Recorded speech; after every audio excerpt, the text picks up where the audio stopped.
All right, here is the unofficial lecture for BYU High School Algebra 51 class, lesson 3.7, and it's talking about real world situations that model a linear equation. I know how people always ask, when can we use this?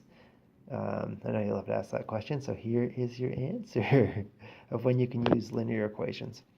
So the first thing that shows is that when we use them, and sometimes like the data doesn't fit exactly on a line. Like if you plot the data, it might look like kind of all over the place, but we can make a line through the data that kind of represents the data and the trends. Like, is it going up? Is it going down? How fast is it going up? So here they have a garbage produced per year and garbage recycled per year. Usually they do these in like tons or something like that, or like kilotons, or like a big unit, right? So, anyways, here's the data. So in 1960, 2.8 was garbage was generated and 0.2 was recycled. And here are like the trends of the data. Okay, so if we use years as our input, or x,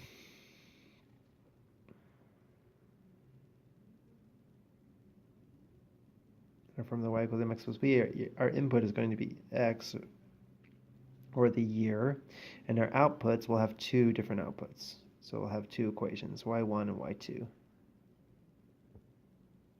And the outputs are going to be garbage generated here, and then garbage recycled here. If you remember on the graphing calculator, we can do a couple of equations and graph them at the same time. So that's basically what's going on here. This represents trends in recycling garbage. And they say, how could you use that? Well, obviously, if you're a trash company, you want to know how many trucks you need to buy and how much garbage is going to be recycled and produced. So you want to predict for the future year that's coming up. So it's really useful information in math. So they make two lines, the trash generated, or G, and the trash recycled, or R. And because the lines don't fit perfectly into the line, they drew a line that fits best. It's called a line to fit. Okay. So here they kind of have weird data. So this is like trash generated on the left side of this little parenthesis, and then on the right side they have recycled material. Okay. So for the trash generated, we use the first number, and we look at the year, and then there's around a little bit less than 3 generated, right? So we plot all those points in the line. For recycled, our first year there is about 0.2 recycled. Okay. So once they plot out all those points, you can see the trends of the data that generally, trash is going up and recycling is going up. And then they make a line that will kind of fit the best with touching all these points, or they get the closest to all the points. So if I did like a line that looked like this, it'd be like pretty far off for a lot of the points. So we just try and do our best in making the line that would represent the data. Notice the graphs will be useful in predicting future recycling and garbage generated. And the slopes of these lines determine at what rate the growth in garbage being generated or stuff being recycled, okay? So if the slope of stuff being recycled was like this, and the data points were all over the place like this, we'd know that stuff being recycled is increasing faster. So they'd need more trucks for recycling and stuff like that. Again, we have to draw the line that best fits. And when we plot all the data, we create what's called a scatter plot. And it kind of makes sense because data is scattered all over the place. So this is called a scatter plot. Once the line is drawn, we go through the steps covered earlier in finding the slope, y-intercept, and rewriting the equation. Okay, so we find the y-intercept and we find the slope, or the rise over run, for each of these lines. And that's how you can predict the future. Here is an example with feet traveled in a walking race. Okay, so 20, 40 feet with each second passed. So how fast can people go? And they have 2 data points. One is at 1 minute with 10 feet traveled, and the other is at 4 minutes with 30 feet traveled. Okay, so they use those points, and those are the only points we have, but we want to project out a line and try and find the slope and the y-intercept. So we have 2 points. Remember that the first numbers are x's,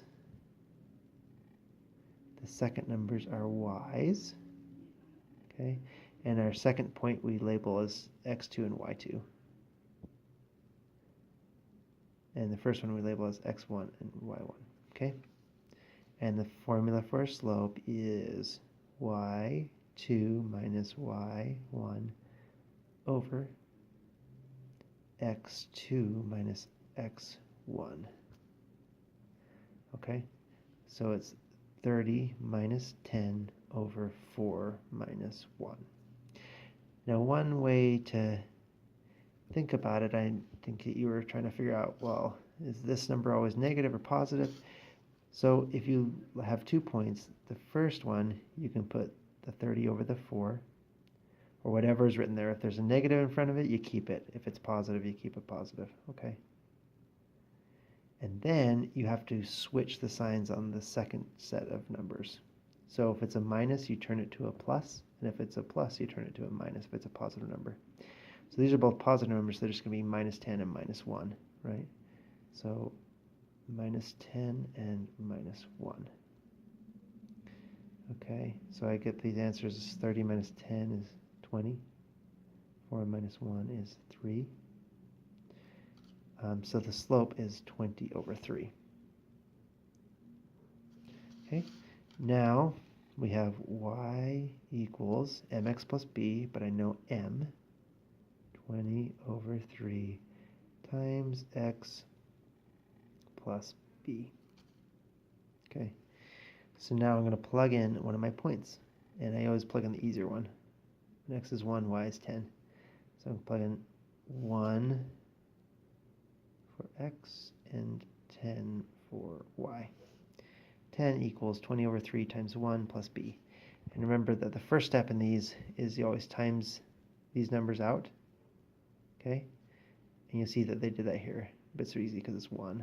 So 10 equals 20 over 3 times 1, which is 20 over 3 plus b. Now I solve for b. After I've times this side out, I solve for b to get b alone. So I minus 20 over 3 minus 20 over 3. Okay? And remember that 10 can be changed to thirds by timesing like 10 over 1. We times the top and bottom by 3 to get the bottom to be thirds. So it's 30 over 3. Because we have 30 over 3 minus 20 over 3, right? Because we're minusing 20 over 3 from 10. So that would be equal to 10 over 3. Then my formula, this is b. Now I plug in 10 over 3 for b. So y equals 20 over 3x, which I already got for my slope, plus b, which is 10 over 3. Okay, that's this line, so I can predict the future numbers of how far they've gone for their walk.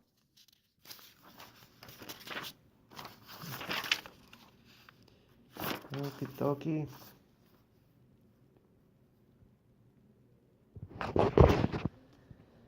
Oh, and let's see here. What are they asking? Okay, so basically what they're asking here further on is just predict how much distance in feet will be covered after 15 seconds of walking. Okay, so you can see my graph would have to go all the way out here to 15, okay? And then I want to figure out how many feet they've walked after 15 seconds. So I'm going to plug 15 into my equation.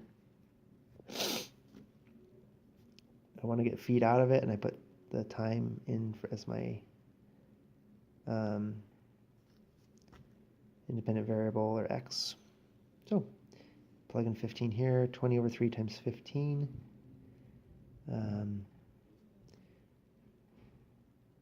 I can reduce this by dividing the top and bottom by 3, and this becomes a 5. Okay, and this becomes a 1. So 20 times 5 is 100 plus 10 thirds, which 10 thirds, if I rewrite that as a mixed number, is equal to 3 and 1/3. Because 3 times 3 is 9, and there's 1/3 left over, so 3 and 1/3. So it's basically 100 plus 3 and 1/3, or 103.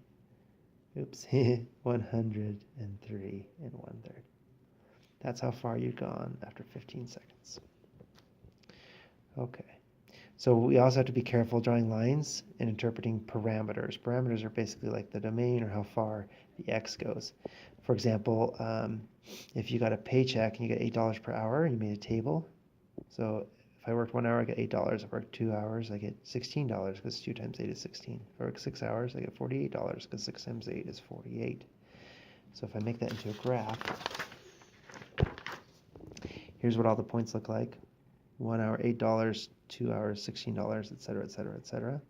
To 10 hours, $80. But your boss says you can only work 10 hours per week, so he's not going to pay you for more. So you're not going to make any more money than max $80.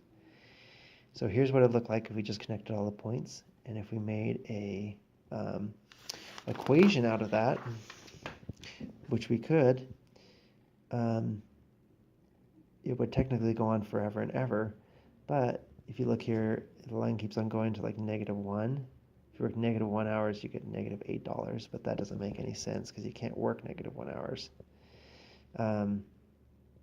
And you also can't go above 10 hours, so you can't make more than 80. So as you make a linear equation for this, you just have to be careful what the parameters are. Parameters are another way of saying, like, how far out does it go? It only goes from 0 to 10. Those are the parameters, or what's it set to. Okay, here's another example. Your car holds 15 gallons of gas and can go 30 miles per gallon. So if you fill up your car with 1 gallon of gas, you get 30 miles.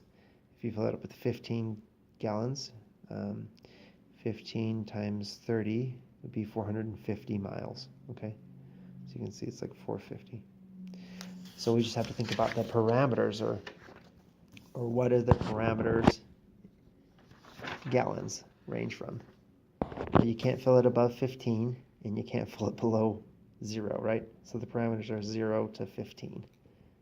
That's about it for today. Pretty easy lesson and pretty applicable. Good luck.